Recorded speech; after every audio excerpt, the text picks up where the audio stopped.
And I'm just waiting for confirmation that we actually are recording, so if you bear with me.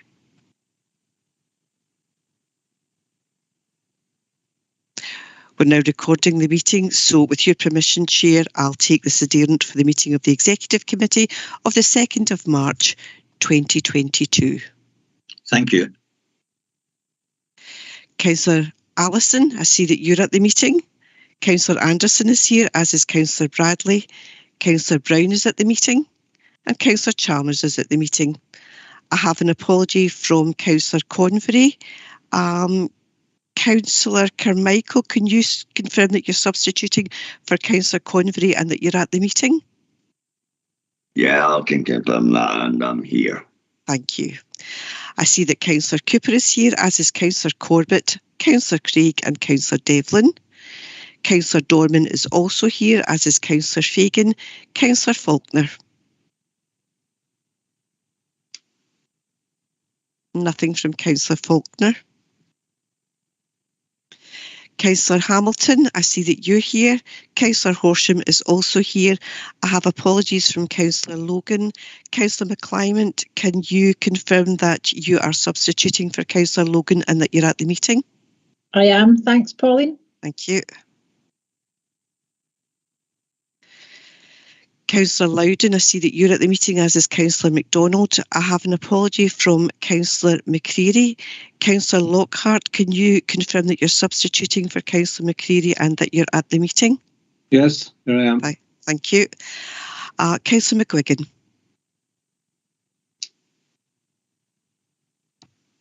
Nothing from Councillor McGuigan. Okay, thank you. Councillor Miller, I see that you're at the meeting. Councillor Nealon, you're also at the meeting, as is Councillor Nelson. Councillor Ross is at the meeting, as is Councillor Shearer, Councillor Walker, Councillor Wardhaw, Councillor Wilson. Councillor Wilson, I see that you're here. Thank you. Pauline. Thank you. And I'll pass back to you, Chair, for the business of the meeting. There are also a number of officers present. Thank you. Thanks very much, Pauline, and welcome everyone to this executive meeting this morning. There is quite a bit of this business to be concluded. Can I ask then that if members could keep their comments as brief as possible, certainly ask as many questions as is necessary, but if you can keep your comments limited, because we'll get also full council after this. So without further ado, I'll go into the first item, which is a declaration of interest. Do we have any declarations of interest? I don't see any hands raised, so I'll go on to item 2, which is the minutes of the previous meeting. Does any colleague have anything to raise on the minutes of the previous meeting? Again, I see no hands raised, so I'll move the minutes as a correct. Oops, sorry. Catherine? Sorry, Chair, I should have went back on declarations. I'm on the care and repair, and I see they're in the part of the contract, so I'll leave for that part of the meeting. Thanks. That's item 13. Thank you. Thank you very much. I'll get Pauline to note that, Catherine, and bring you back in after that item. Okay? Thank you. Chair, I also sit on care and repair, so I'll leave it at that point too. Thank you very much, both of you, for stating your As do I, Chair. I'm the chairman of care and repair, so I will have to go at that point too. Right. Thanks very much. I'm going to wait a second or two to see if anyone else puts their hand up. Nope. Okay. We'll move on then. I'll move the minutes of the previous meeting as a correct record. I'll second, Chair. Thank you very much. We move on then to item 3, revenue budget monitoring for period 11. And can I ask Paul to give us a report on that, please? Okay, thank you, Chair. Good morning, members. So this is a revenue budget monitoring report, and it takes us up to the end of January. So we're obviously getting towards the end of the financial year. Now, what you'll remember in my report to last month's Executive Committee, we went through in a fair amount of detail our probable outcome exercise.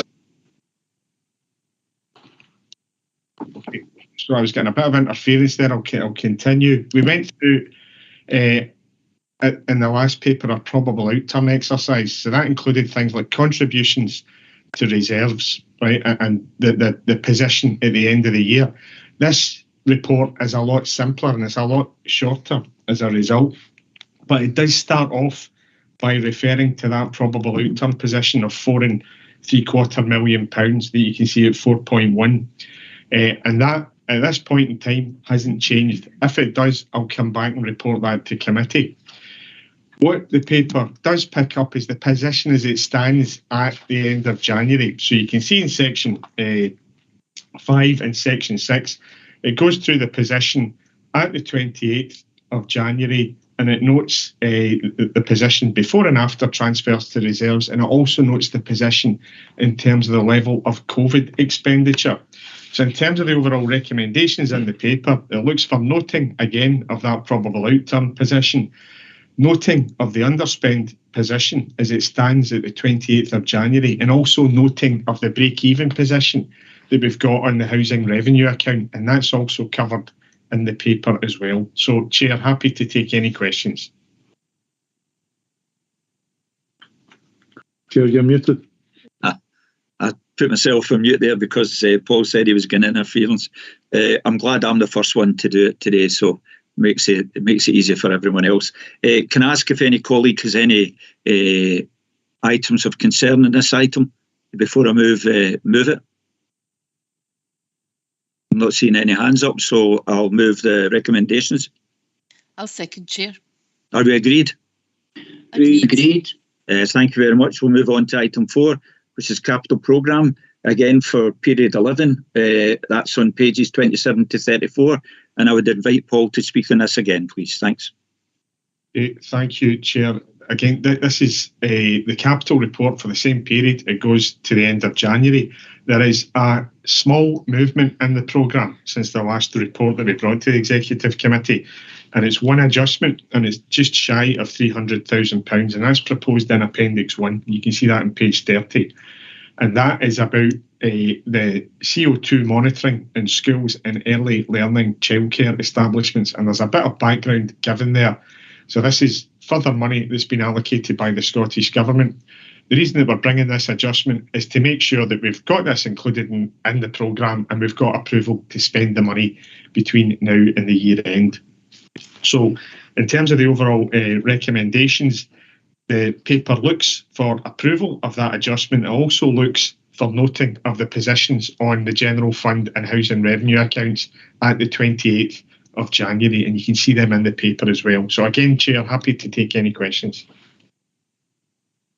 Thanks, Paul. Does any colleague have any questions for Paul on this item? Again, I'm seeing no hands raised, so I'm going to move the recommendations. I'll second, Chair. Thank you. Are we agreed? Agreed. Thank you very much. We'll move on to item 5, which is additional funding from the Scottish Government on pages 35 to 38. Paul, can you come back on this one as well? Certainly will, Chair. So there are two sets of items here. Firstly, on page 37, you can see additional revenue funding. The largest part of that relates to COVID business support top-up for hospitality and leisure, and that's the January allocation of that money at £1.345 million. And on page 38, you can see the amount that we talked about in the report a second ago on CO2 monitoring, the allocation of that 299,000. So again, happy to take any questions, Chair. Thanks very much. Does any colleague have any questions on this item?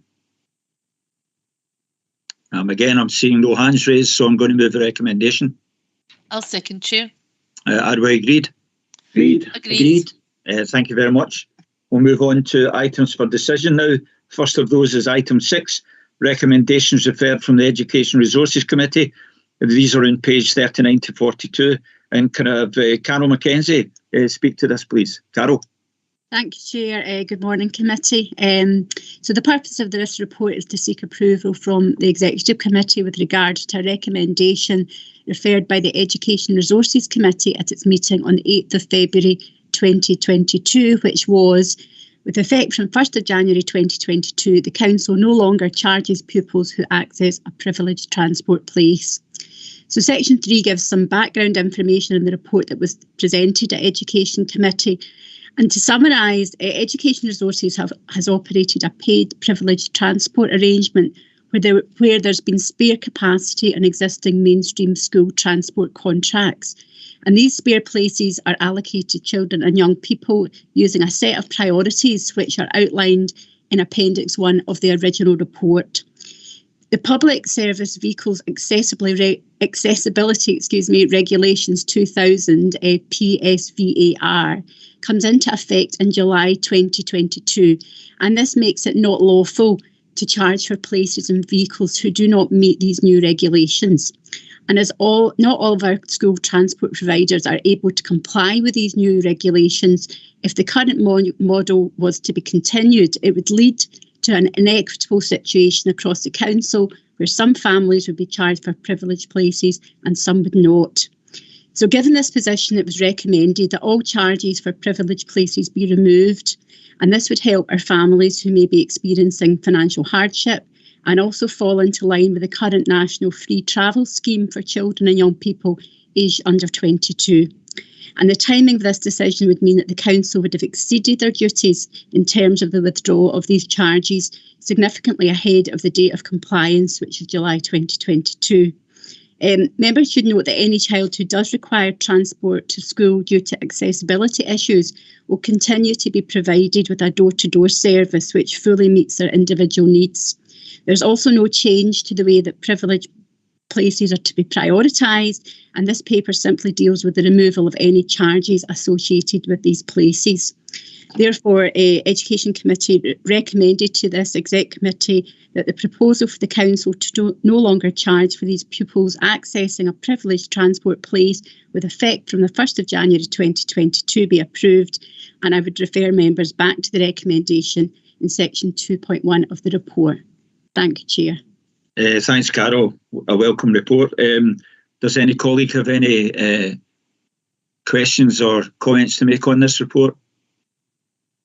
Again, I see no hands raised, so I'm going to move the recommendations. I'll second, Chair. Are we agreed? Agreed. Agreed. Thank you very much. We'll go on to item 7, Community Benefit Funds. New contributions, Douglas West Wind Farm. These are on pages 43 to 48. Can I ask Kenny Lean to come in on this one, please? Kenny? Okay, thank you, Chair. As you've said, this is seeking approval for new wind farm funds money that are coming from the Douglas West Wind Farm and for the use of that money. The background 3.1, 3.2 just sets out that we're conforming to the Scottish Government Good Practice Guidance and that we've been undertaking use of wind farm funds through the RAF structure for many years, and we're currently administering best part of £2 million annually. For the Douglas West in particular, we've been in negotiations with the company and they've agreed to contribute £2,500 per megawatt, which will end up being £117,000 per annum for the next 25 years. In discussion with the company at 4.2, we've set out that they've recognised that there's considerable wind farm money already available to the communities and also considerable wind farm money already, or wind farms already approved and potential money, and that the communities are having some difficulty in developing larger scale projects. So we've agreed through at 4.2 and 4.4 for an employee to be taken on a 23-month contract to work closely with the communities, the eligible communities. So we've also identified in the appendix that the 10 kilometres from the wind farm encompass 4 community councils, and we'll be targeting the work within those 4 community councils. The development officer will be working for this fund, but also for all funds within that area to bring forward projects to the RAF as it stands and other funding opportunities. So that seeks approval for us to use the money within that area. That's the recommendation within the Appendix 1 area, and to take on a development officer for 23 months to support that activity, and it would be reviewed after 12 months. Thank you, Chair. Okay, thanks, Kenny. Does any member have any concerns on this item? I see Alec has his hand raised. Alec? Not a concern, John. I mean, it is welcome, these another wind farm contributing to the local area. But the point within this is that they are looking to employ someone through the council as a development officer. Many of the other areas down in that neck of the woods, the community councils themselves have taken this role on. And I'm a little bit concerned that there could be an inequitous level then of support, some of it through the council, some of it not. So why have you went down this line when other community councils are able to fund this through the funds anyway? Okay, Kenny, you want to come back on that? Yeah, I think the community councils are finding it somewhat difficult to fund that. I also can see, and we have been discussing with wind farm operators about the strategic basis of this and how to lever the wind farm money for larger projects and possibly match it against other national. And I think by coordinating that slightly more centrally through the council, we'll be able to actually lever much more activity than what it's doing. So I know some of the community councils have been paying part-time people to do some work. I think this just has got a bigger opportunity because it is a considerable sums of money that are available. Alex, do you want to back on that? Still asks the question, Kenny, why there and not elsewhere?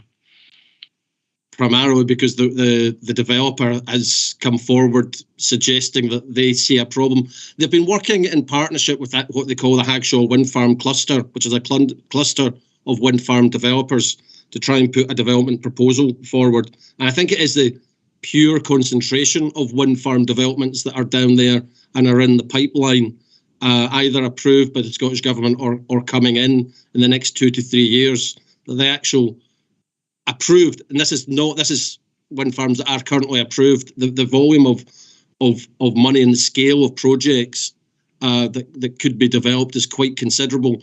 We're not talking about a development officer here helping communities access 10 or 20,000 pounds. We're trying to talk about a development officer setting up something much more strategic, much more long-term, much more transformational. And that's where we're really looking for this officer to start to do. So it won't be the same sort of activity that existing people are maybe getting part-time work and helping applications for 20 or 30,000 pounds. We're looking at £500,000, £1 million type initiatives to come forward and be quite transformational with the money. Yeah. Thanks anyway, Kenny. It's still not answering the question of what happens out with that area with these larger, because I'm aware of larger applications that are out with that area not getting that level of support.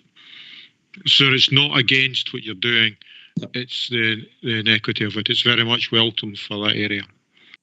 I'll just come back. I think it's trying to see whether this does do things differently and move things forward. If it does, then that argument can be moved forward, Councillor. Sorry, Chair. No, that's fine, Kenny. I saw David Booth's hand up for a second. David, did you want to come in and say something? Yeah, thanks very much, Chair. It was really just to reinforce what Kenny had said at the end there. I think that this gives us an opportunity for a kind of more strategic approach, and we can look across all of the areas as we see how this post develops, and it would be useful across the wider landscape to have a strategic approach to the RAF funding. So I think that's what Kenny was covering at the end there. Thanks. Okay, thanks. I see Mark has his hand up. Mark. Kenny, I certainly welcome this because what we've found in these local communities that they don't have access to sort of develop the larger projects or don't know where to start. We do get the smaller projects, and a lot of them fall by the wayside because they have become too complex for the groups to continue on. And I know we have spoke about this, so I certainly welcome this.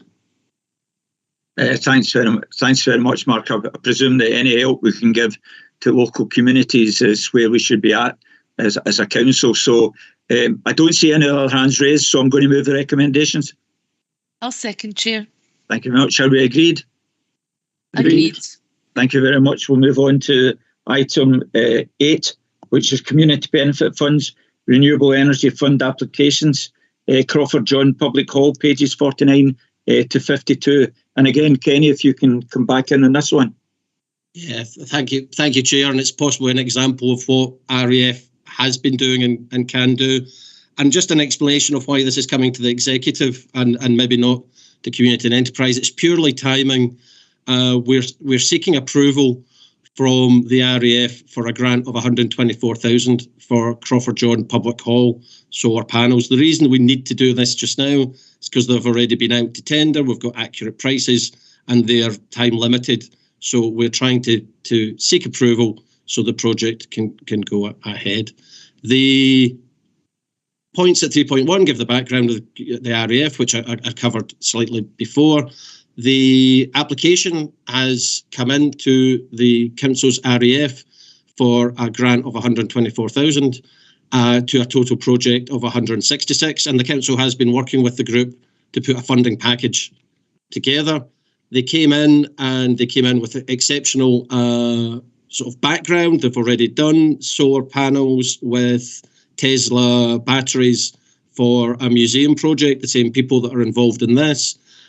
So exceptional pieces of work in terms of the background and experience, and the tender returns were all competitive. So it scored very well, is what I'm saying, through 4.4, and we have good understanding of how the project will deliver.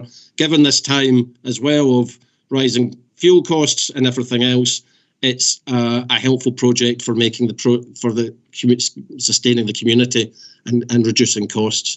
I can confirm at 4.8 that the match funding now has been confirmed. So the confirmed match funding from the Clyde Wind Farm Fund and the SSE Clyde extension of a total of £40,000 has been approved. So I'm seeking approval from the committee for the remaining match funding of 75% of 124,000, so the project can proceed with the solar panels and Tesla batteries. Thank you, Chair.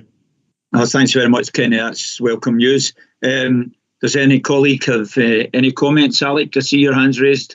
Yeah, just really to use words I hate using, very much welcome this report. I think for members' benefit, it's a very well used, locally run and managed facility. That Crawford John is a very small village, but it actually services a much wider area, and indeed the hall itself can be utilised by a much wider range, and therefore this is very welcome to keep it the facilities in the best possible condition for a very wide-ranging community. So welcome it very much and commend it to the members. Thanks, Alec. I don't see any other hands raised, so I'm going to move recommendations. I'll second, Chair. Thanks very much. Are we agreed? Agreed. Agreed. We'll move on to item 9, which is the Residence Parking Permit Zone consultation. That's on pages 53 to 58. And can I invite Colin Park to give us a report on this, please? Thank you, Chair. The purpose of this paper is to provide the Executive Committee with the results of the completed Residence Parking Permit Zones consultation and a summary of the subsequent discussion at the 4 area committees. Members will note from the paper that it's largely the same one that was presented to the 4 area committees over the last committee cycle. Section 3 sets out the background to RPPZs, and at paragraph 3.5 it notes that the full council meeting in September 21, a motion in relation to parking permit charges was tabled, and it was subsequently agreed that consultation would be undertaken with those living in the current RPPZ areas. At the time, charging for permits was put on hold pending the outcome of this consultation being reported to the relevant area committees. Section 4 notes the detail of the consultation and the numbers issued to the various areas across South Lanarkshire, and Section 5 in appendices 1 and 2 sets out the results in a lot more detail. And for those members who were at the area committees, you'll know there's obviously discussion in detail in that. Paragraph 5.1 it notes that 4,286 households were consulted, and we received just over 1,365 completed returns, and that represented a rate of return of 32%. Worth noting that in paragraph 5.2, it notes that for a consultation of this nature, returns typically run between 5 and 30%, and the overall response rate of 32% indicates a good level of engagement with the communities that took part. Paragraph 5.4 notes the overall results of the survey, and that 81% of households chose the option to pay the £5 per year administration charge, which equates to £10 over 2 years, and to remain part of the RPPZs. Conversely, 19% wish to have their zone removed. Importantly for members today, paragraph 5.8 summarises the discussions with the 4 area committees.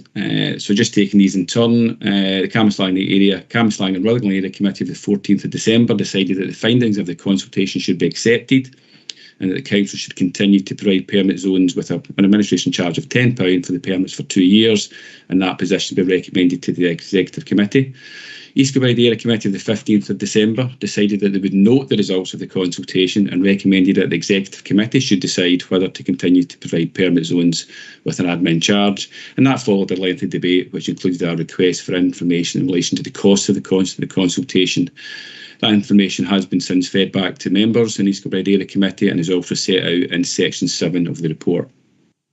Clydesdale Area Committee of the 15th of February decided that following a vote that the results of the survey should be accepted and the charge should be implemented, and that should be recommended to the Executive Committee. And again, that followed a lengthy debate in relation to the status quo, which would have seen RPPZs across South Lanarkshire retained with no charge being implemented.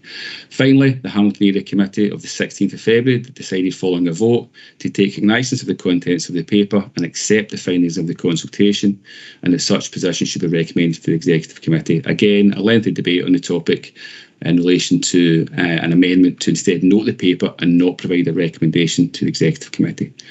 So turning to the recommendation, and having considered the discussions at the area committees, the committee is asked to note the contents of the report and approve the recommendation to accept the findings of the consultation, and in turn continue to provide permit zones with an admin charge for the permits for 2 years. Thank you, Chair. Thanks, Colin. Does any colleague have any comments or questions of Colin? Thanks. Joe, see your hands raised.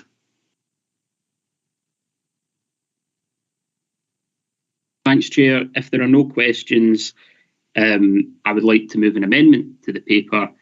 I do not believe that a decision should be taken to approve the permit zones and to continue with the charge for the permit zone charges for the next 2 years. I'll outline my position very briefly because we've had a full debate at the council. My view is that the consultation is inadequate and it has been a waste of public money. It was an attempt to save face when Labour called for the charges to be scrapped, for the zones to be retained, but the charges to be scrapped.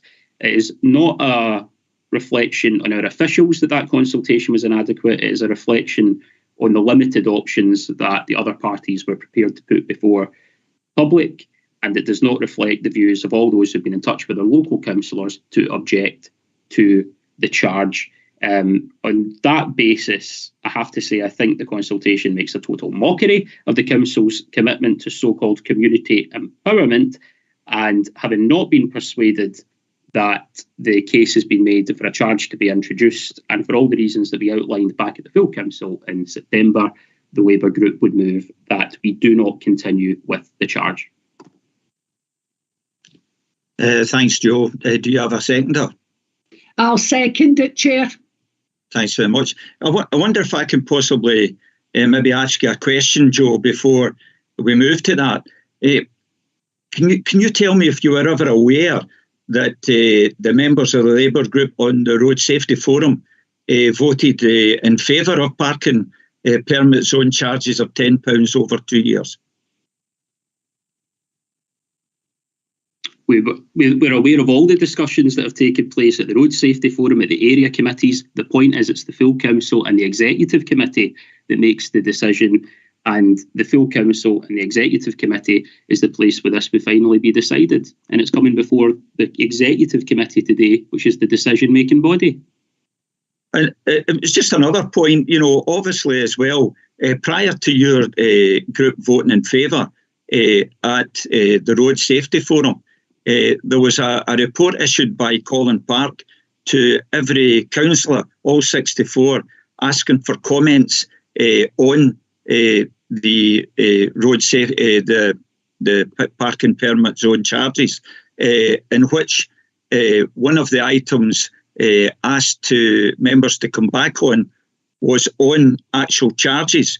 And I can say at this point in time, there were people that made comments on different aspects of the report, but there was not one of the 64 councillors come back and commented on that part of the report that said there may be charges going forward.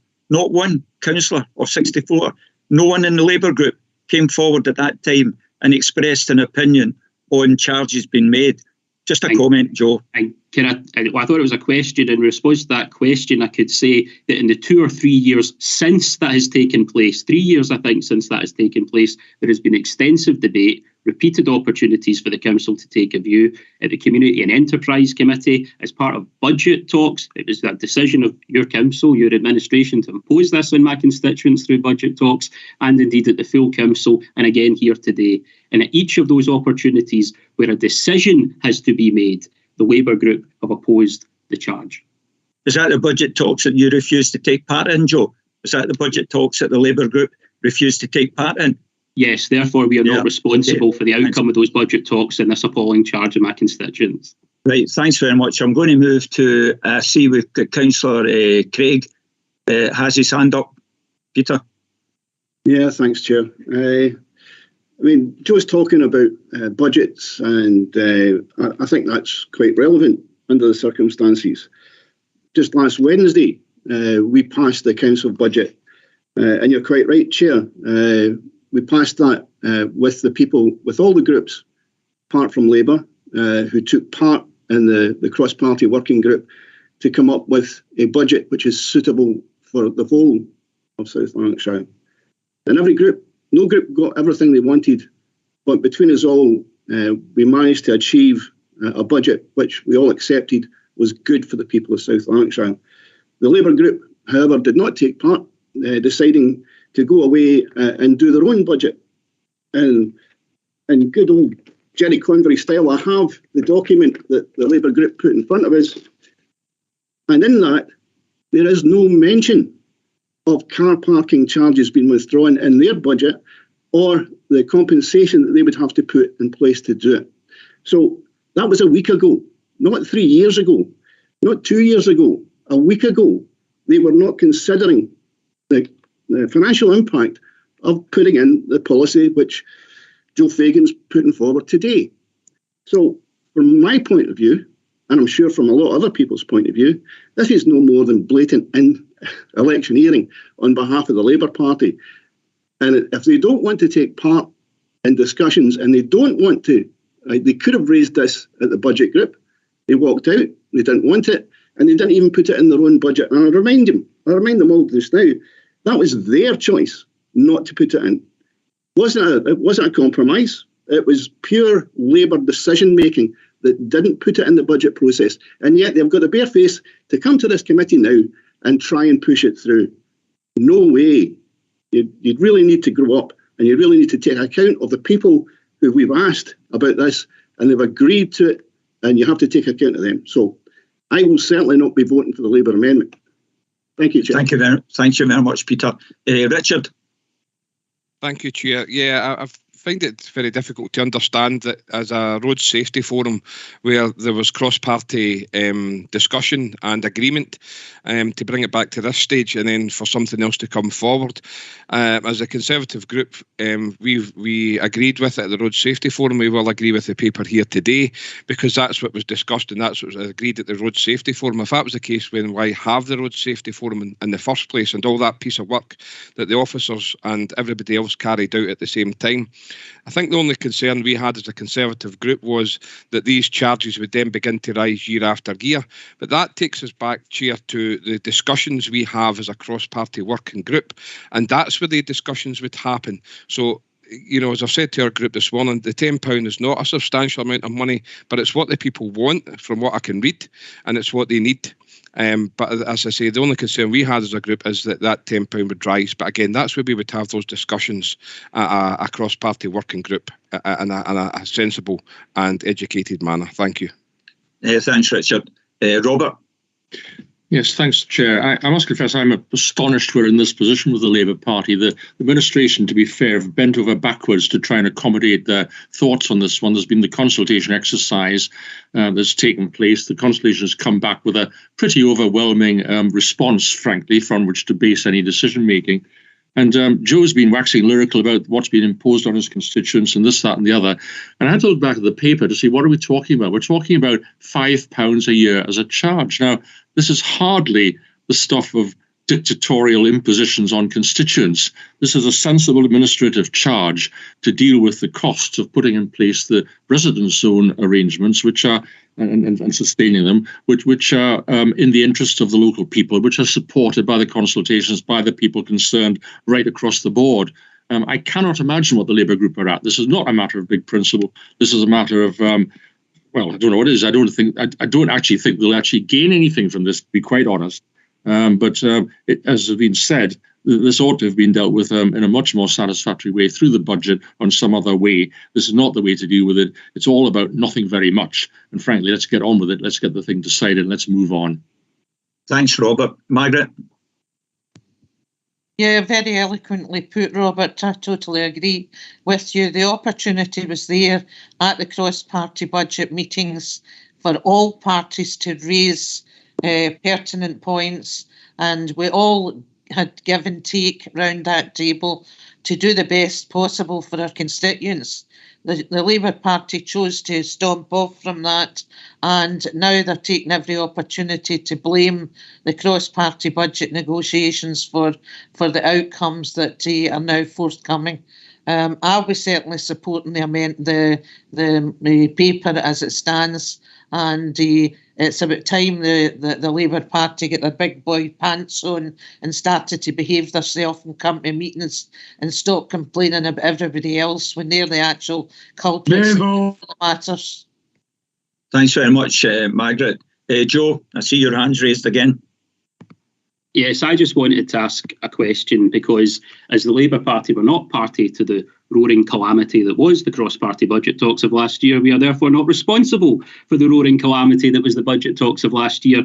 Can I ask the people who are participants in these talks that took place behind closed doors, which political party made parking permit charges a red line?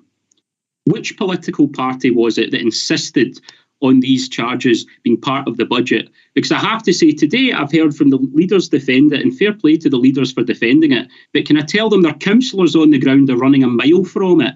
So I would like to know who it was that was advocating for these charges and made that the red line within their budget. And the other point that I think it is important to make, it may be lost in people who do not have hundreds and hundreds of these permits in their area. The option that is preferred by all those who have been in touch with local councillors is that the scheme continues but without the charge, and that was not included in the consultation. The administration are not bending over backwards for anyone other than their own candidates in May's election. Thank you. Thanks, Joe. I'm not going to come back on that because at the time, if you're not in it, you can't win it. So if you're not part of the discussions in council, then you need to abide by the results that everybody else has made, and that statement's already been made to you. Catherine. Thanks, Chair. It's just I felt that the actual consultation was disingenuous. You either pay or you lose it. No wonder you get 32%. People were faced with that. That's not a consultation. I really feel that the consultation was very, very poor, and I just want to make that point. Thanks. Thanks. Alec. Sorry, John, you woke me up. Couple of points regarding this. First of all, 80% of respondents have agreed with it. So why would we be considering anything else? We had the best response that any consultation has ever had, so I don't see how it can be described as a poor consultation with 30-odd% of people responding. So I concur with Robert. Let's vote on this and move on. to some issues where we can make some difference. Thanks very much, Alec. Right, I've had enough now. We're going to move to the vote. Pauline, can you move the vote? Either motion or amendment? Can I just confirm that there is a mover and a seconder for the recommendations contained in the report? I'm going to move the recommendations. Okay. I'll second, Chair. Councillor Chalmers. Okay.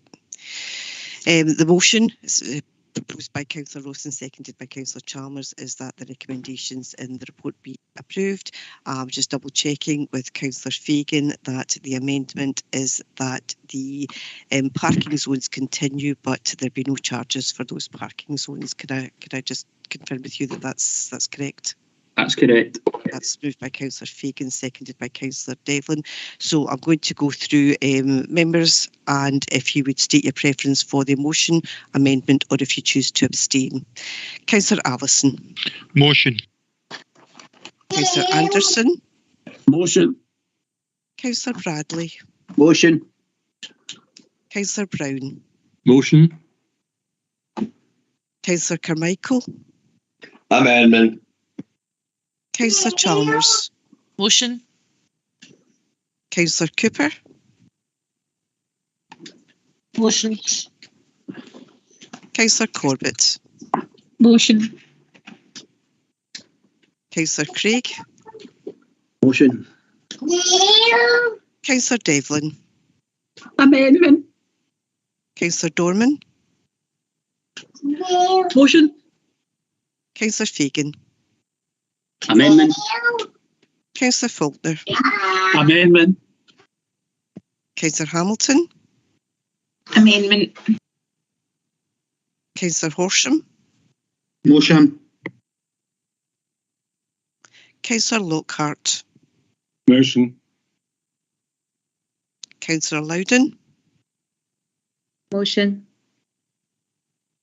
Councillor MacDonald. Motion.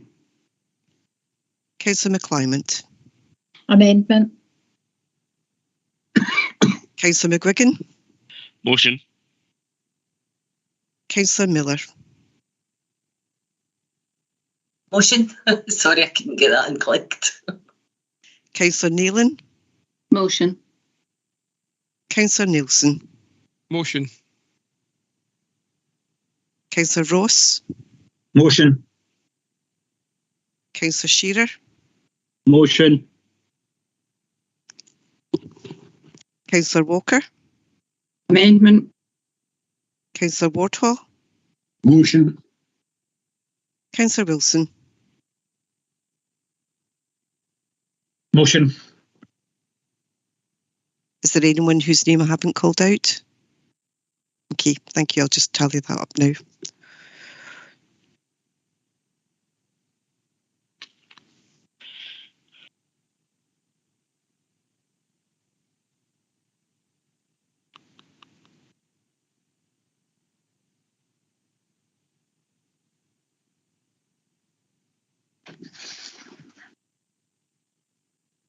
I have 21 votes for the motion and 7 votes for the amendment, and the motion is declared carried.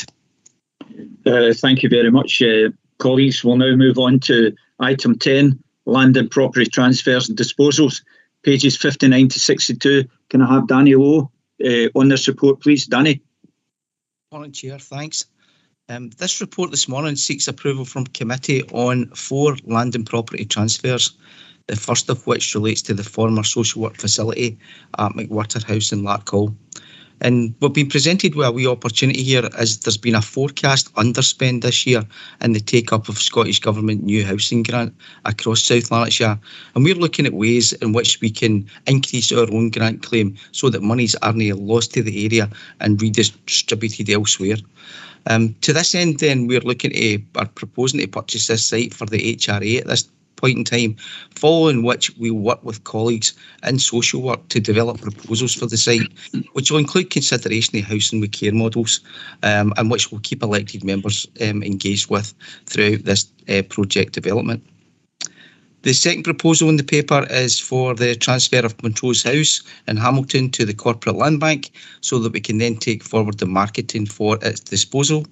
Members will, if I take you back to last September when there was a full council meeting, it was noted in the service reintroduction paper that we took to that meeting that the change in working practices to a more flexible hybrid working model across most service areas means that we'll have an oversupply of office space.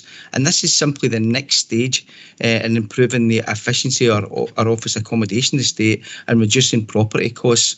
And it follows on to reductions that we've previously made across that portfolio, including the likes of Athol House and East Kilbride, Royal Borough House and Rutherglen, Hamilton Ackeys and the like, Chair. The third proposal is similar in nature to the first this morning about McWhirters, and that it will assist in maximising the new housing grant claim to the Scottish Government for 21-22. And this relates to the sale, or the proposed sale of an area of land at Bosfield Corner in East Kilbride to East Kilbride Housing Association to facilitate the building of 18 amenity housing units, which will be welcomed in the area. And lastly, there's a small area of land at David Walker Gardens in Rutherglen that we're proposing to sell to the adjacent developer. And we have consulted throughout with social work on this, and they've got no objections, subject to some minor conditions being attached to the sale. Members that are being asked today, Chair, to approve the recommendations set out in section 2 of the report. Thank you. Thanks, Danny. I see I've got a couple of hands here. Richard? Thanks, Chair. And thanks, Danny, because I have already been to Danny to discuss the McWhirter situation. Just first of all, Chair, just to say I have some concerns that this appeared in the paper for a long time now at the executive meeting, social work committee meetings. I've been asking for updates on McWhirter and received nothing, I feel like, until this appeared in the paper. So I was a bit disappointed, if I'm honest, that as a local elected member that none of us were involved in this going through. So after speaking to Danny, we did kind of discuss at greater length. I suppose what I'm trying to find out today for McWhirter is to seek some assurance that this won't be used for housing, if you like. We had a community engagement event with Val de Souza in Larkhall. We had many of them in Larkhall, and it was openly said then that these community engagement events, that this would remain under social work, possibly to give a kind of model of what we have in Blantyre. So I would still like that earmarked for some kind of social work, social care in Larkhall, and I'm seeking some kind of assurances today that we don't just fire this straight back into the housing market again. For too long now, Larkhall has been used just to build and build and build. We need to give something back. We need to look after the people in our community. And again, Chair, I'll just finish with that point of seeking some assurance that, you know, this is where we're going with it, and to keep the local elected members involved, whoever that may be, and after me, is to keep them involved in the discussions. Don't leave them out in the blind. We're the ones who need to face the communities every day, not the officers. And I'm not making that a criticism. I'm only asking that you keep us involved. We need to speak to the community and let us know what's actually happening. Thank you, Chair. Thanks very much, Richard. Some of your concerns were raised when this item did appear, and we felt the narrative was correct. But I do share your concerns that local members should be kept up to date. I think that's imperative with anything that we do going forward. However, I'll ask Danny to come back in on that one and give us an answer on it. Danny? Yep, I will, Chair. And I think Simon's in the list as well, looking to maybe make some comment. Councillor Nelson, I did mention it there when I was going through the paper that the intention would be to keep elected members informed as the project develops for that site. As I say, we've been presented with an opportunity just now, just because of an underspending in the grant claim, to be able to purchase this site and put it into the HRA, and the money will then come across as part of the Scottish Government grant. And if that doesn't go through, then that grant's lost to the area, and therefore, you know, if we were going to go forward with a proposal, we would need to fund that through future years' allocations. So it is about maximising that opportunity and getting money into the area, and then on in, we will look to develop these proposals going forward for the site. And housing housing will be involved in the development of the proposals, as will social work. So we'll work closely with colleagues in social work, and we'll come up with that proposal for the site and how we intend to take that forward in terms of a specific project. There's nothing in terms of the kind of development of the thought at this point in time, so it's not any more developed than that, and we will just go through it with members as that project evolves over the months and years ahead.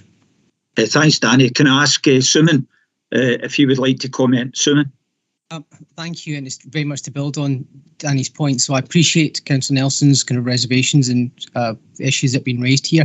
Just to confirm for members, and I have discussed this with a number of individual members on other occasions. As I've said, in terms of where we are in terms of the capital programme and our plans for not just Larkhall but other areas, myself and colleagues have been taking stock in terms of what we've been learning through the pandemic. I'm very aware of the discussion that were had with a range of communities pre the pandemic. That being said, a lot of our underpinning assumptions have changed. Officers do not have any proposals at this point, and absolutely these will be political discussions for appropriate engagement going forward. That being said, I would ask for members to, and certainly for those who are involved as we move through the summer and onwards, to be an open mind about what we'll bring forward. I don't have a fixed view on any of it, but what I would say, and just to kind of as a point of clarity for Councillor Nelson and other colleagues, when we talk about the Blantyre site, part of the real learning for the Blantyre site is what we're doing around housing there, and particularly in terms of our technology-enabled housing and how care is delivered and how we can provide increased independent living for as many people who are in receipt of social care packages as possible. So it's absolutely why I understand the affinity that lots of areas have for specific sites, specific institutional arrangements in terms of residential care and otherwise. Our approach to social care is developing, and we need to make sure it's fit for the 21st century. So just as Danny said, when we're talking about housing in many areas across South Lanarkshire, we're looking at the tech-enabled aspects of it and how that ties in with social care delivery. It's just important to appreciate that social care will be very much engaged in those discussions because we want to provide maximum levels of service and opportunity to residents across the area. It's not just about those who have beds in residential care, it's actually about those who we can support to live in their own homes for as long as possible. Thank you. Thanks, Suman. Robert? Yes, thanks very much, Chair. I wanted to ask about really a side issue of the Montrose House thing. I think Danny mentioned this was part of a re-provisioning effectively of the, after COVID and also some issues before that, of the council's office accommodation and other things. And I think he mentioned the leaders group, it affected also Brandon Gate, Cambuslang Gate, etc. I wonder if you give us a flavour of the plan going forward, the timescale and all that for dealing with all of this. I think we need an element of certainty around just where we're going on all of this in the future. Thank you. Danny? Yep, in terms of Montrose House, if you're looking for certainty around that, then if that gets approved today, then we'd be looking to market that as soon as possible, certainly over the next month or so. Councillor Brown, look for expressions of interest to come in for that, and then to get that site moved on and get capital receipt in, and obviously reduce the revenue cost to the council as well for the running of the property.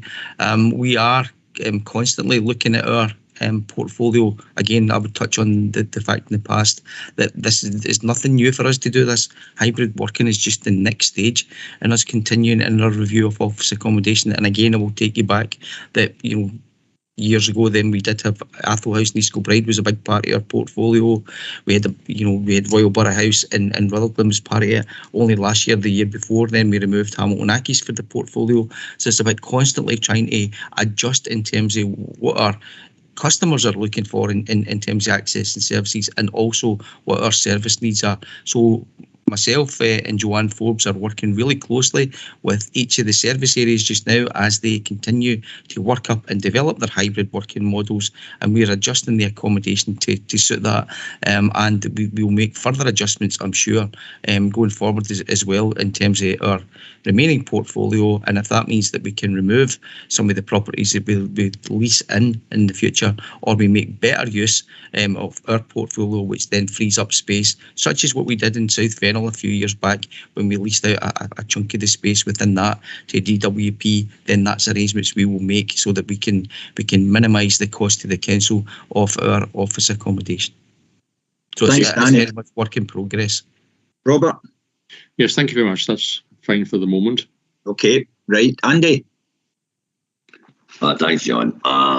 Richard Nelson more or less said what I was going to be asking as regards the replacement of the McWhirters. Just to remind people, I was the only councillor on that call at the time who opposed the closure of McWhirter by holding various public meetings, etc., etc. To come back to what Suman said about the further discussions on a replacement facility in Larkhall, I look forward to meeting up with him and taking and progressing this further, because at the end of the day, it's important that Larkhall has a replacement facility for the care of the elderly. Thank you very much. Thanks for your comments, Andy. Joe? Thanks. I won't repeat what's already been said about McWhirter. If I could maybe follow up the point then about Montrose House. Danny, I'm wondering if it's possible to get some kind of understanding of our wider footprint in the area and how that might be changing. So my understanding is there was a sale of the building opposite Montrose House, and it does provide some car parking. Is that car parking owned by the council? And the car park, I've had correspondence incidentally away from the meeting with Danny, which has been quite helpful. I think I'm right in saying the car park at Montrose House is not included in this parcel of land that's going to the land bank.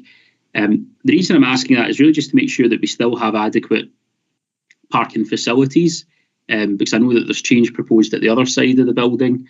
And the other point I would want to make is maybe to come back on Robert Brown's point about the overall needs of our overall property requirement. Are we speaking to trade unions on that, on the practical implications of how new hybrid working and space requirements, floor space requirements are actually going to work? Are they part of the discussion before we reconfigure people's workplaces? Thank you. Danny, can you come back on that? I will. So two parts to get that in. So I'll answer the bit about the trade unions first. Yep, Councillor Fagan, we meet regularly with the trade unions to go through that, just about the whole of the service introduction and what that means going forward. I've also got meetings scheduled with the various parts of the trade unions, which I attend along with Kay, and we'll have Joanne Forbes there, Dave Gibson from Fleet, as well as Brian Tees from IT, because in terms of the whole changes to working arrangements going forward as well, then it may require changes to our property, it may require changes to our IT and telephony arrangements, it will require changes to our fleet and how we operate that, and the last thing is it may well, in terms of communications for HR and any changes to arrangements in that regard. So that is subject to ongoing discussions with the trade unions, and that is not only picked up at a kind of corporate level through myself getting into it, that filters all the way down to local JCCs, where that becomes a standing item which gets picked up with the trade unions as part of that. So hopefully, Councillor Fagan, that reassures you that there's nothing being done in isolation, and certainly we're really thankful and grateful for the support we get for the unions in terms of helping us in terms of moving our services forward, as well as the support that we got from over the whole of the last 2 years and helping us to change our methodology, service delivery during the course of the pandemic, so that we can still continue to deliver frontline services. So it's very much appreciated. In terms of the car parking itself at Montrose, the car parking behind Montrose House, where the lockup areas are, so the one where you drive through the barrier, that is included as part of the sale. So that's part of the site and that is part of the sale. There is, although, other car parking in Montrose House across the road. So there's car parking available there, both within the designated car park, and there are also separate bays which are used for car parking. So these will all remain. And aside from that, then in the area in terms of general footprint as well, there is the large council headquarters car park down the back of East View, which is available for anyone to park in as well. So hopefully that reassures you in terms of sufficient parking in the area. Thanks, Chair. You okay with that, Joe? Yeah, I think the issues that relate to us as councillors or to the new intake of councillors we can take up through the business managers. I've picked up the situation with the car parking incorrectly, so thanks for clarifying it. Okay, thanks, Joe. Richard Lockhart. See your hand, please. Thank you very much. Just a point, really. Danny mentioned IT, telephony, and all the rest of it. And one of the problems we've had, or I certainly had, and I think a number of people have had, is, and it is a result, obviously, of COVID and agile working, the numbers that we are given in the brochures and the main contact numbers have really been pretty useless, frankly, in a lot of cases. One or two people have been quite good, but the vast majority of the numbers, it's been very hard to get hold of anyone. And although sometimes there are mobile numbers offered, they're not offered in all cases, and they're not always manned. And looking forward, the sale of this and spacing and all the rest of it, I assume there's going to be some revision or some review of staff numbers as well, because we're all moving into different areas, and the opportunity hopefully will be taken to, I think, ensure that going forward, I don't know where we are with agile working at the moment, that some of these numbers are manned in some of these rooms. They're vast echoing rooms sitting there, and there's no one in them, and therefore no one is answering any numbers. And I would like to see people looking at that a lot more closely once we start looking at the review of the available space. Thank you. Thanks very much, Richard. I'm sure that when the new session of South Lanarkshire Council comes into being, there will be the same as last time, a full document of numbers issued to all councillors, which probably as the years go on will need changes as it has done in the past. But hand over to Danny on that and see if he can give you an update. So I'll be disappointed then, people, you're going through that and you're not getting anybody back in. It's been difficult over the last wee while, Councillor Lockhart. I don't make any great excuses for it, and the fact that people are working remotely. They don't all have mobile phones. We are moving towards people being able to take calls going through on the soft phones, which work through in terms of their IT kit itself. But it is something that we're working up closely with service managers to make sure that we have got the right arrangements and the right kit in place to make sure that we can deal with any of these issues such as those that you raised there. But it has been, over the course of the last couple of years, I would always say that it wasn't a planned move away and move towards hybrid working arrangements, and some things have failed. It was by necessity rather than through choice. And there have been hiccups. I don't take anything away from that as well. But it's about us just working our way through them, making sure that people have got the right kit. There's things such as we've got to go through and update Outlook with better numbers or updated numbers as well, which is a fair task as well. But it's something that's on our work plan with IT. Thanks very much. Thanks, Alec. Yeah, it was along the lines of what Richard, Joe and Robert before that have all said, and Danny has actually highlighted the issue. Are we not putting the cart before the horse? What we need to do is to decide services that we're going to deliver and how we're going to do it. A lot of discussion about hybrid working. I'm not aware of any real decisions being taken about that long term. Does it work? How's it going to work? And that then tells us what assets it is that we actually require to implement that type of policy. We seem to, in this case, in a broader sense, not just looking at Montrose House, we seem to be deciding, well, we're not needing this asset or that asset, or we're doing this or that, without actually identifying the service and how we're going to provide it. And more importantly, is that going to work? Because what we're seeing at the moment is hybrid working is not working. And Danny has highlighted what needs to change. Well, do we not need to do all that work first? And then look at the assets we have and decide what are required to implement that plan? Alec, I'm sure that our officers have been garnering that information over the last 2 years. I'll bring Danny back in, but I'm sure any moves that we're making going forward are based on data that we've been using and collecting over this period. But I'll bring Danny back in on that. Danny? Not that we've been informed of. Alec, sorry to just go back in. So Alec will not be surprised to know that I fundamentally disagree with him in terms of agile working or hybrid working not working as a model. And I think you only go through the resource plan updates and the council plan updates in terms of the services that we've managed to deliver over the last couple of years. And that's not been with a planned hybrid or planned agile working. That was through arrangements that were brought in through necessity. So now we're moving away from that reactive stage into more planning. And the other part I would like to reassure Councillor Allison about is we do not just go in there, and blindly say we're going to remove things from the portfolio without speaking to services and about what their needs are and about what their requirements are in terms of accommodation going forward. But I think everybody wouldn't disagree with the fact that we up to this point in time, in terms of our office accommodation, we work in a model where there's a dedicated desk there for every member of staff, whether they're at their work, they're on holiday, they're on leave, they're out at meetings and whatever else as well, which leads to a fair chunk of asset being left unutilised either during the day or at periods throughout the year. So we have to move, and I'm sure everybody will appreciate this as well, as if we have an oversupply in asset, we'll be sitting there with, costs that we potentially don't need to incur.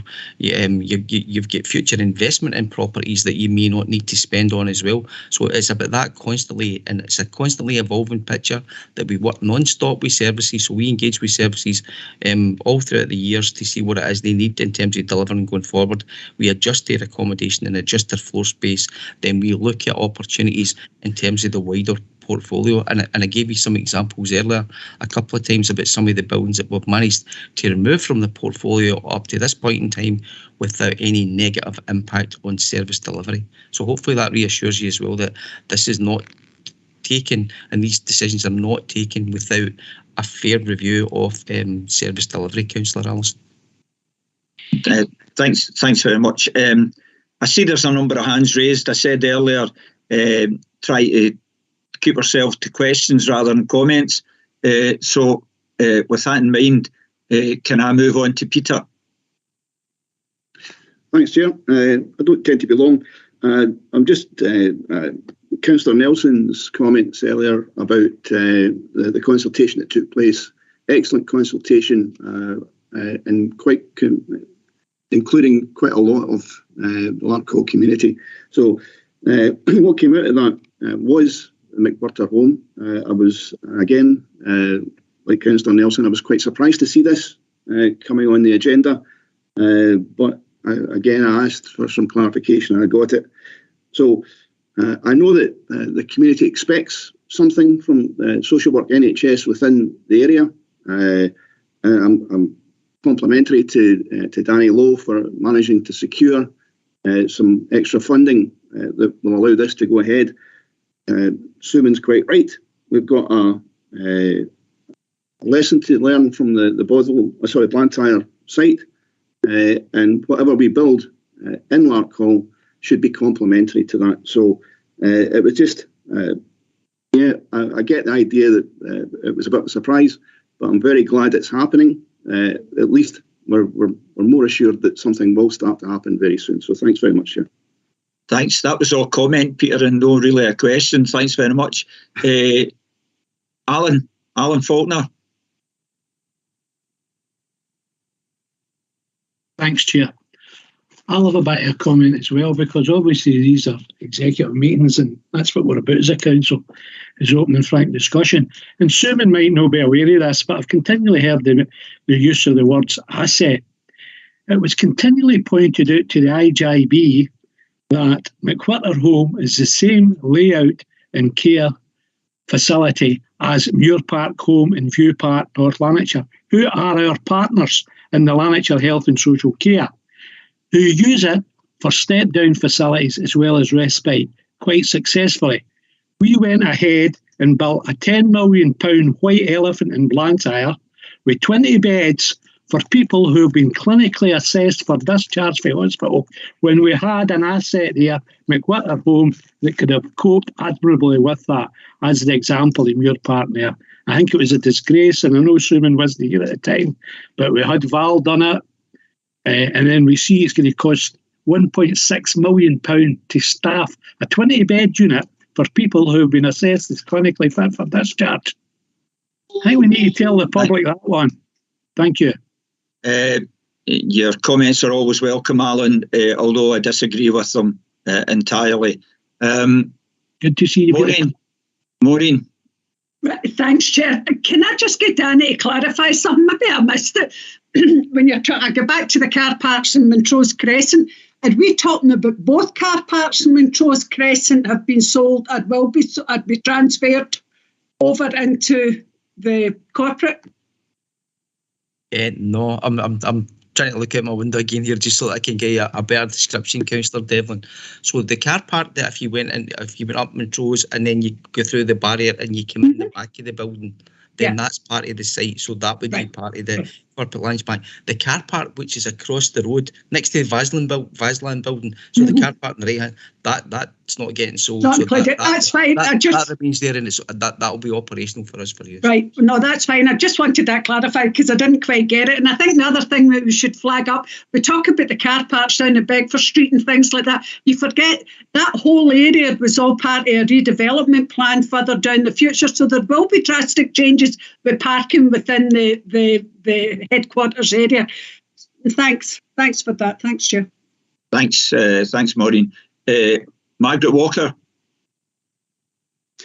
Thank you, Chair. I would just like to kind of seek assurances. I mean, obviously it's very positive you're in consultation with the trade unions, but I would like to seek assurances that when we move forward, or the next council moves forward in developing and pursuing agile working, that we're taking account of the various surveys that were conducted, some of which went through the Tackling Poverty group, asking people, the population and residents what their experiences have been, and the significant evidence that people, exactly what Councillor Lockhart was saying, they're having great difficulties in terms of getting through to people.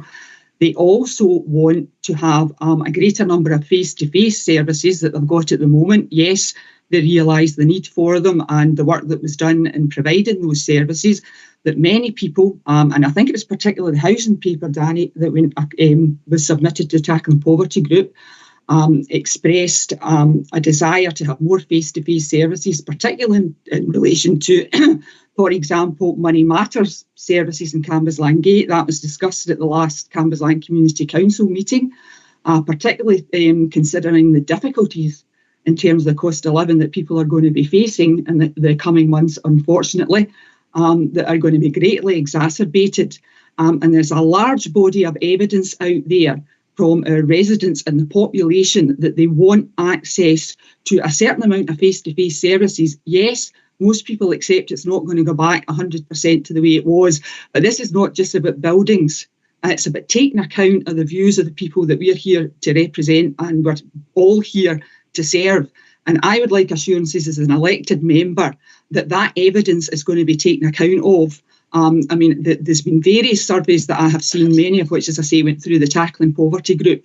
As I say, it's not just about buildings. We need to take account of what people want and what they need, particularly in the context of the difficult times that they're going to be facing in the next couple of months.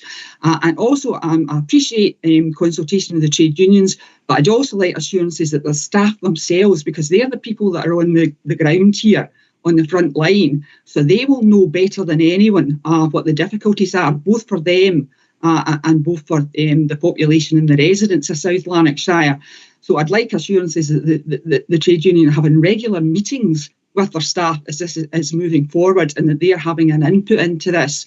But as I say, hopefully the next council that we will be presented with some of this and this evidence and how it has been taken account of, and how the needs of the people and the desires of the people are going to be a part of this whole process. As I say, and I make no apologies for repeating it, it's not just about buildings, it's about providing good quality public services. And while we did our best during the COVID epidemic, and I praise the people and the frontline staff for what they've been able to do, we are moving into a situation now where we need to up our game in terms of services we're providing to people, and particularly services that are still, even at this stage in the state of play, are still online and are not face-to-face. People with complex needs, mental health, and I think we need to be looking at that and taking that into account. Thank you. Thanks, Margaret. I'm sure the next session, Council in the next session will take these on board, but I'll ask Danny to come back and just comment on taking those things forward. Danny. Yep, thanks for your comments. Councillor Walker came back in. Actually, you won't get any argument from me and the points that you're picking up there, that we will continue to engage with the trade unions and go through that, and we are also engaging with the staff. If I had a copy of the kind of recovery plan document produced last year somewhere close to hand, you're absolutely right as well. It's not just about properties, and it's not just about IT, and it's not just about agile working, and it's not just about hybrid working. It's about how do we best deliver services to our customers, and what arrangements can we put in place to do that in the most efficient and effective way possible. So it is the bit where it is about delivery services come first as well. And I get the point you said we need to up our game. I think we've upped our game quite well in the last couple of years. I think we need to change our game. So we'll change our game over the next wee while as well, about getting things in the right place as well. And I think the point you made at the end here, and we're coming to as well, is probably a one size fits all approach doesn't work. Some people prefer face-to-face, others will prefer other methods of communication with us as well. And it's about having as many gateways as possible that we can have in our services to make it as fully accessible to everybody, regardless of how they want to contact us. So it's something we'd be quite keen to pick up and take forward as well. So I'm absolutely in agreement that we will take account of customers' needs, we'll look at staff needs, and we will look at also working with the trade unions as we continue to develop and evolve over the months ahead. Thanks, Dan. Alec, I see your hands up. Is that another comment or is it a question? No, a question for you, John. Am I able to put forward an amendment on this item? I've kind of lost track of what we're on, decisions or note. Am I able to put an amendment forward? An amendment to what? To the recommendations. Basically, it's a request for a report to come to the executive to identify how they intend to change our working practices and how they will evaluate the assets that we require to fulfil that without any further deterioration in service. You are aware that this is the last executive meeting of this session of council, and any decisions made here will not be binding on a future council. It's not binding, but it won't be the final executive committee meeting ever. So I would have thought that there would have been a carry forward of business, and this should be one of the items. Chair, I'll second Alec's amendment. Yeah, well, what is your amendment, Alec? Just as I've said, that a report comes forward to the executive detailing the changes in working practices detailing the changes in working practices, and then identifying how we will evaluate the assets required to fulfil the services required. Yeah, I don't have a problem with adding that onto the recommendations. I don't think we need to have an amendment for that. I think we could take that forward without the need for an amendment. Chair, this is about land and property transfer disposals, is it not? I don't get where Alec's coming from. I know you don't get where he's coming from, but as I say, it's not going to make much difference in the way forward, because as I say, this is the last meeting of this executive committee of this session. So it's not binding on where we go as we go forward. So I'm not prepared to start getting into votes. We can add it to the recommendations that we bring a report forward. I don't see any problem in that, and I'm quite happy to accept that if other members are willing to accept it. Agreed. Agreed. Thanks very much. We'll move on to the next item then, and that's the South Lanarkshire State of the Environment Report on pages 63 to 76. And can I possibly have Tony Finn to give us a report on this, please? Yes, thank you, Chair. So the purpose of the report is to inform the committee of the completion of the South Lanarkshire State of the Environment Report for 2021, and also report on the key findings from it. Section 3 of the report sets out the background to its preparation, and in particular the role it has in the Council's statutory duty of carrying out strategic environmental assessment on all of its plans, policies, programmes and strategies. It's reviewed every 2 years and it helps track changes in the local environment. So this ensures that the Council has a clear understanding of the current condition of the environment and accurate baseline data that's needed to allow its statutory SEA and monitoring work to be undertaken. It is a snapshot in time, inevitably, and I'll address that when I come to the report itself. The 2021 edition has been prepared in collaboration with other council services, partners, government bodies and external agencies, so very much a corporate working document, and its development has been overseen by the Corporate SEA Working Group. There are 55 key indicators assessed in the State of the Environment report, and these are each assigned a status of either good, fair or poor. And each of these indicators also have a directional trend of either improving, no change or deteriorating. And the basis for the status of each of the indicators is explained in the table in Appendix 1. So Section 5 of the covering report summarises the key findings of the 2021 version.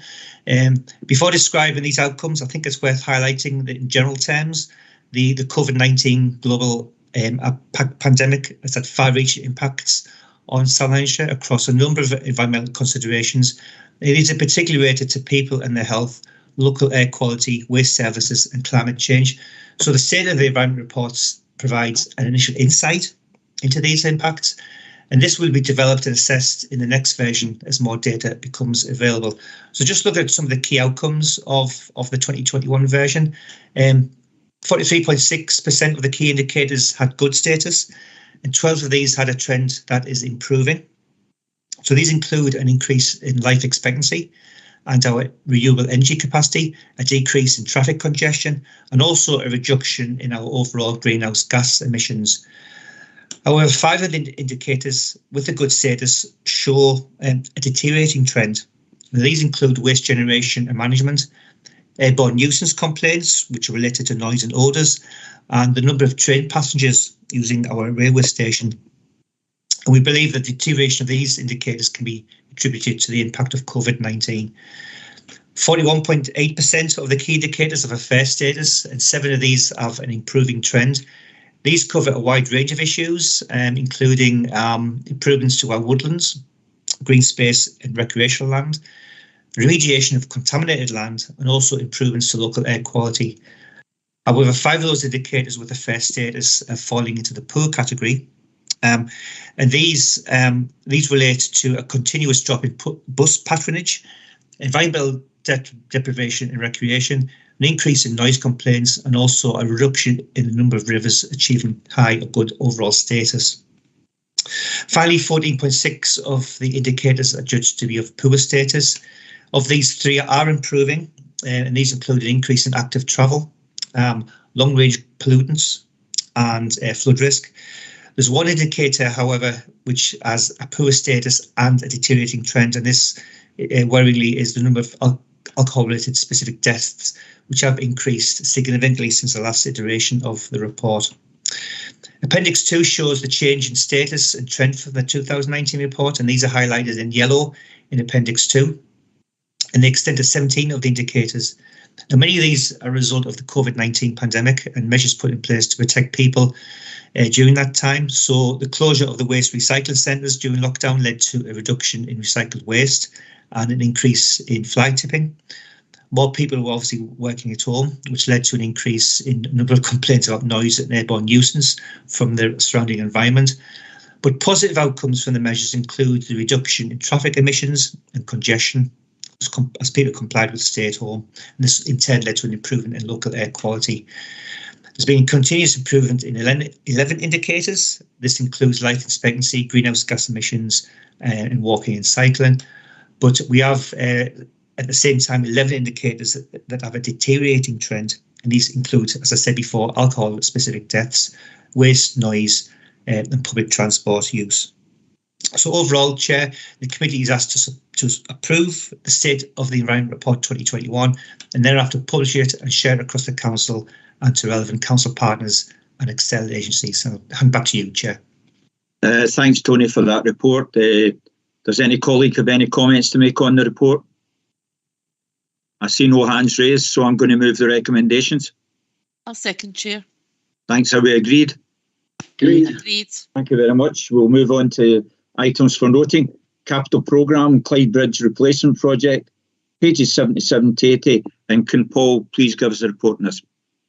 Okay, thank you, Chair. This is to advise the committee on action that was taken. This was done under the terms of Standing Order 36C, and that was done because of the timescales involved by myself in consultation with yourself, and that was to agree the adjustment to the existing capital programme allocation to the Clyde Bridge project. Now, the main gist of this is covered in section 4, and you can see that an estimated cost of the bridge is given there at 4.1. It's £7.25 million. And what the remainder of that section does is put together an enhanced funding package that could get to a level that it could fund that level of spend. So what the paper looks for is noting of that approval of the adjustment to the existing capital programme in relation to Clyde Bridge. Now, you'll remember last week when we approved a capital programme, I made reference following a question from a member about that forthcoming adjustment. So that takes the level of budget for Clyde Bridge to that enhanced level of £7.25 million. Now, Chair, it is probably appropriate at this point to update the Executive Committee on an issue which has been brought to the attention of local members and also group leaders. And that was to advise that the two preferred contractors sequentially withdrew from the process. And regrettably, they did that at a point in time which precluded us awarding to another party.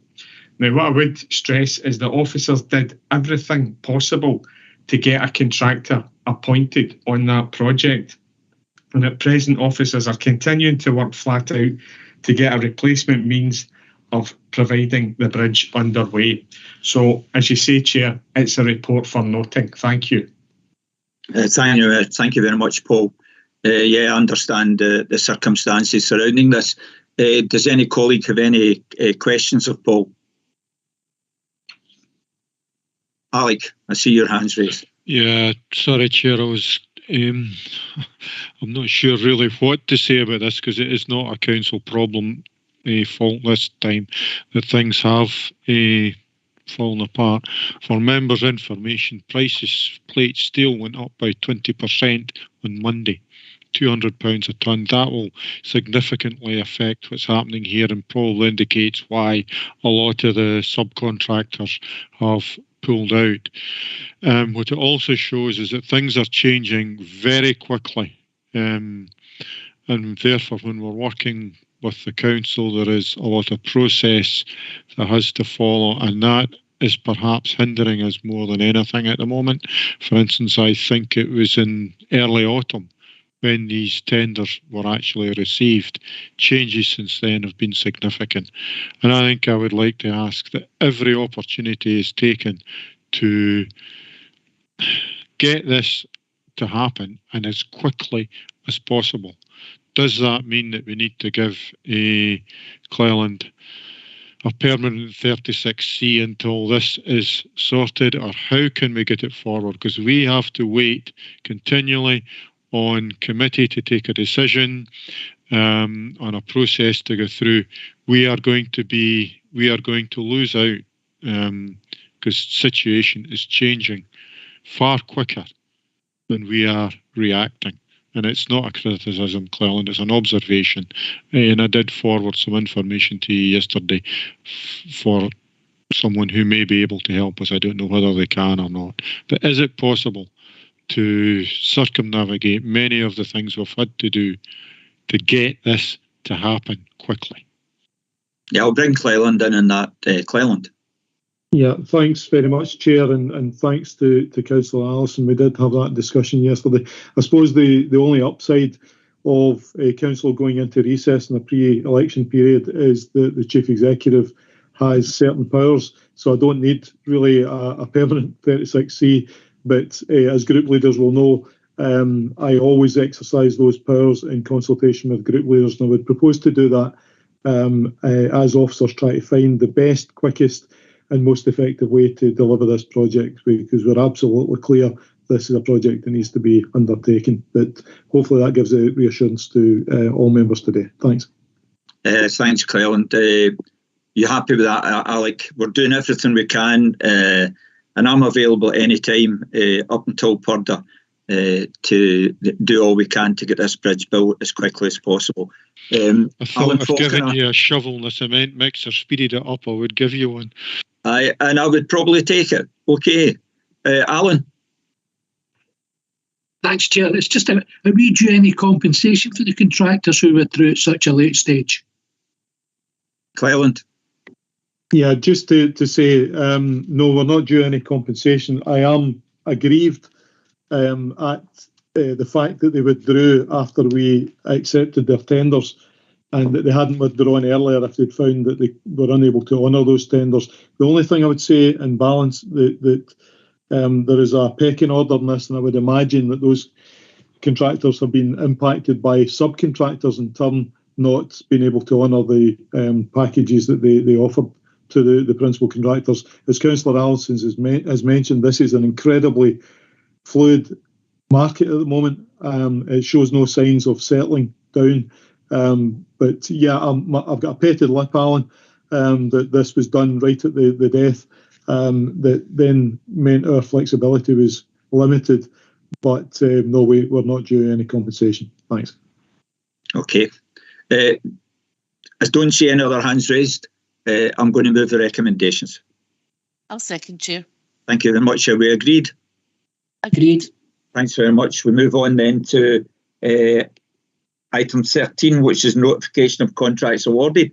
Will those people who declared an interest please leave the meeting? And can you confirm, Pauline, that they've left? Just checking that, Chair. Chair, I was actually late in the meeting at the very start. I feel I should declare an interest because of the care and repair contract that's there. Fine, Jim, if you can declare that interest and leave the meeting now, you'll be called back in. I'll do so. Thank you.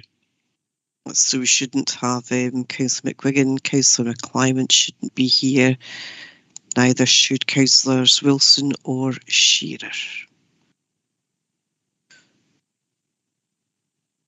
Councillor Wilson, could you leave the meeting?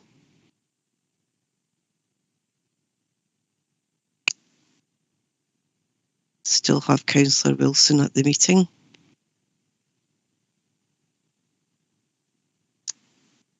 Going to remove him. I see Councillor Nayland has her hand up. Is that to do with a declaration of interest, Councillor Nayland? No, it's a quick question I've got, but right, okay. I was just getting in there first, John. Right, okay, I'll hold it back until we've heard the report. Is that everyone left the meeting? That's correct, Chair. Thanks very much. Obviously, this is about notification of contracts awarded. And can I bring in Suman to speak on this one, please? Thank you, Chair. The paper's self-explanatory, I hope, in terms of providing notification as required under the standing orders on contracts in relation to a number of tenders which have come in and contracts subsequently awarded. So there's 7 included within Appendix 1. So this is brought to the Executive Committee's attention as per our processes. Happy to answer any questions here or come back to individual councillors with details separate from the meeting. Thank you. Thanks very much, Suman. Lynn, I see you have your hand raised. Yes, thank you, Chair. Just a quick one, Suman.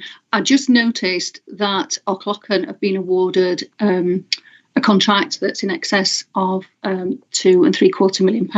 I was just wondering if you could briefly outline what we're getting for that money. Thank you.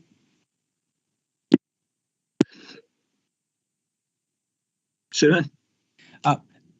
Thank you, Chair. So just at a high level, those in relation to a number of high cost packages of care for a number of individuals with specific requirements. Rather than go through those in detail at this meeting, I'm happy to come back to Councillor Nayland separately with further information, and indeed any other councillors who would like further information on that particular contract.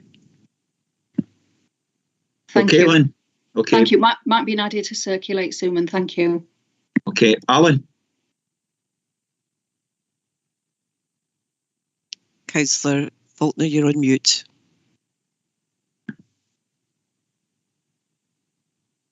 You're still on mute, Alan. Still on mute. That's okay. you. Yep. Sorry about that.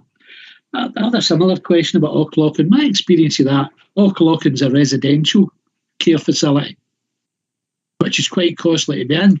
And obviously, if we have people in there, we would be paying the basic rate, and there'd be a top-up fee to that. I'm just wondering how we accrued £2.7 million. Can I ask, as Suman has already said, you can provide information on that on a personal basis rather than go through it here at the meeting. Chair, I've got to say, I find that quite strange. I mean, £2.75 million, and we don't know the background information. We're not going to tell the executive. But I'll leave that to the side. If we take the other 5 for care at home, Adigo Care just opened in the bottom of Almada Street in the last year. Are we using them for care at home workers when we've actually got this new IT system that's cutting time down and all that? In fact, we've actually spent, if you look at it, close on £2.5 million in care at home when we've got a new super duper IT mobility thing. Suman. Thank you, Chair. And listening to Councillor Faulkner's question, so just to clarify, so what we've got is a system for scheduling. So that's about making sure we've got the right people in the right place in terms of the package of care required to be delivered. In parallel with that is about actually who provides the care at home service. Our scheduling system is for our in-house care at home service provision. In addition to that, there's obviously care at home services are provided by a range of independent providers across South Lanarkshire. Some of them we work with through the council, others whom individuals may organise directly in terms of direct payments or other types of arrangements on the self-directed support. So I just be quite clear, there's just slightly 2 separate issues here in terms of actually who we contract with in terms of the framework, in terms of ensuring we've got an appropriate level of provision to the council for delivery of care home services versus actually how we ensure we've got appropriate scheduling to ensure that those people who need it get it at the right time. Thank you. Chair, could I have one more supplementary? Yeah. I notice the date of awards is June, July and August. So why was it not brought up at the last social work meeting? Suman. Thank you. This is just in terms of the usual process it's gone through in terms of the contractual arrangement. So we just follow this through the existing cycle in terms of the standing orders. I'm happy to come back with some more specific details on it, but my understanding is we just follow the process. I'm going to make that. Alan, I'm going to make this comment, which I've already made at previous meetings. Councillors get the papers in ample time that they can ask questions of officers and get that required information before coming to the actual meeting, and then they can ask for an explanation. But when you put officers on the spot like this, I don't think it's fair. We can get that information. Nobody's trying to stop us getting that information, but we have the time to do that prior to actually coming to this council meeting. Okay, so Suman will answer your questions. John, I see, sorry, Alex next, and then I've got John Bradley. Yeah, just very quickly, Alan highlighted the issue there. 9 months since one of these contracts not was signed, but was started. I think we maybe need to look at the process then, Suman, if you have followed it, because I think it's unacceptable that 9 months into a contract, it's almost finished before we are actually getting told about it. I don't know whether it can be done that we are informed of contracts that are about to start, but we certainly need to know more quickly than 9 months into that contract that it has been signed. I see Paul's got his hand up, Alec. He may have an answer to that. Paul. Okay, thanks, Chair. It's just members will be aware, right, across the 5-year period of this council, that going to resource committees and sometimes to executive committee, depending on timing, and that's the case that we have here, that these reports come and they give notification of contracts awarded. Right, now that doesn't mean contracts are notified to members in advance of their award, and they don't come for approval of award of the contract. They're there to notify the committee. So that's the system that we've worked with, right, across a long period of time, and certainly for the period of this council. So that's just to give a bit of context about the report that Suman's providing today. It's notification, as the title of the paper says, of contracts awarded. Thanks, Chair. Thanks very much. John, I'm coming back in. Paul, it is still unacceptable that 9 months after this contract started, that we are just being informed about it. That system needs to change, and we need to put in far tighter criteria. If it's not before it's awarded, can't be before it's awarded, but can it be before it starts, or at least within a much tighter timescale of when it is implemented? 9 months is not acceptable. Right, Alec, I've noted your comments, but this is an item for noting. I'm going to bring in John Bradley, and then I'm going to move on. John. Just an observation, some of the contracts are for an extended period of time, particularly the Auchlocken Village one. However, some of the packages of care that are under contract are for very complex and complicated individual needs. So these considerations are sometimes confidential as well. And sometimes when Suman is asked a question, he's limited to what he can say publicly. And I just wanted to highlight that part. And Suman's, there is no plan or anywhere to deceive or hide things or anything like that when it comes to social care. So sometimes people are just handcuffed by what evidence they can give in the public domain with regard to the cost of individual care packages. Thanks very much, John. I'm going to move the recommendations in this. Do I have a seconder? I'll second, Chair. Thank you very much. Are we agreed? Agreed. Thank you very much. We move on to item 14. Amendment. Chair, if you just let me have the other councillors come in. Sorry. If you don't mind. Sorry.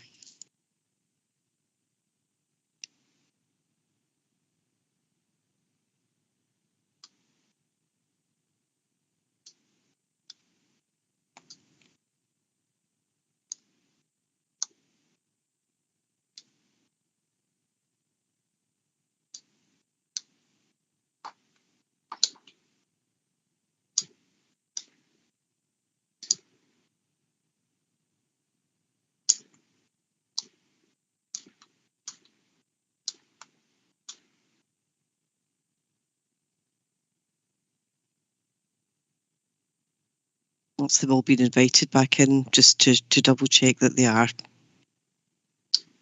I'm here, Pauline. Okay, can I just double check? Councillors McGuigan. Councillor McGuigan, are you back in the meeting? Yes, I am. Councillor McClimate, you're back in the meeting. Councillor Wilson, are you back in the meeting? I am, yes, Pauline. And Councillor Shearer.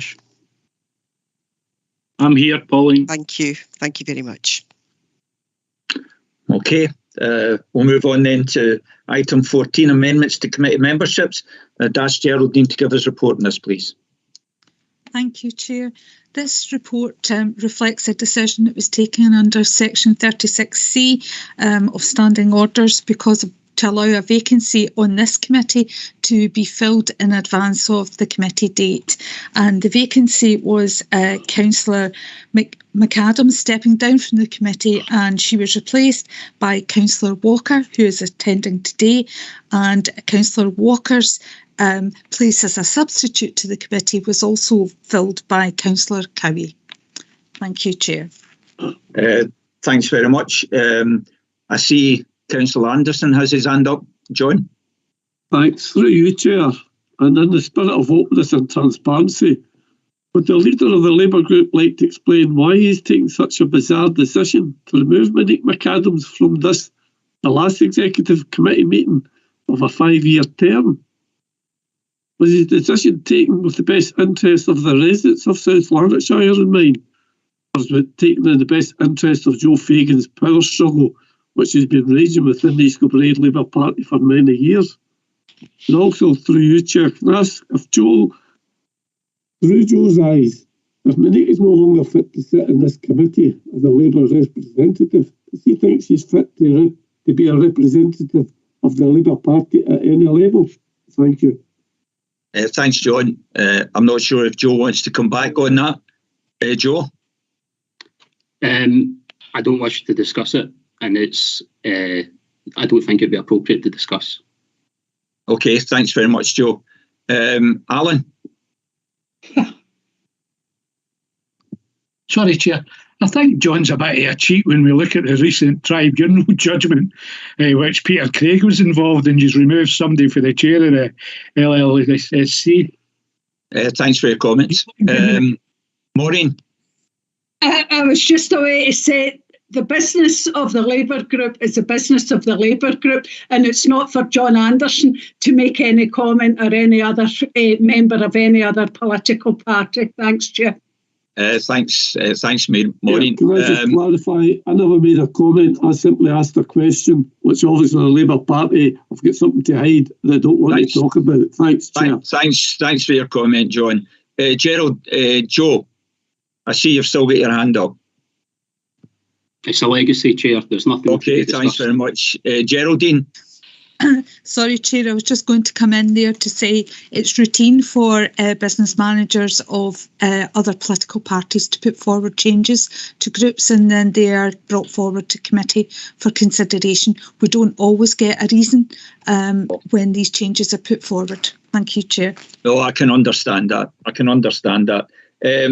Okay, I'm going to move the recommendation. I'll second, Chair. Thank you very much. Are we agreed? Agreed. Thanks very much. There'll be no other urgent business. Can I thank each and every member of the Executive Committee for the very interesting time they've given me over the last 5 years.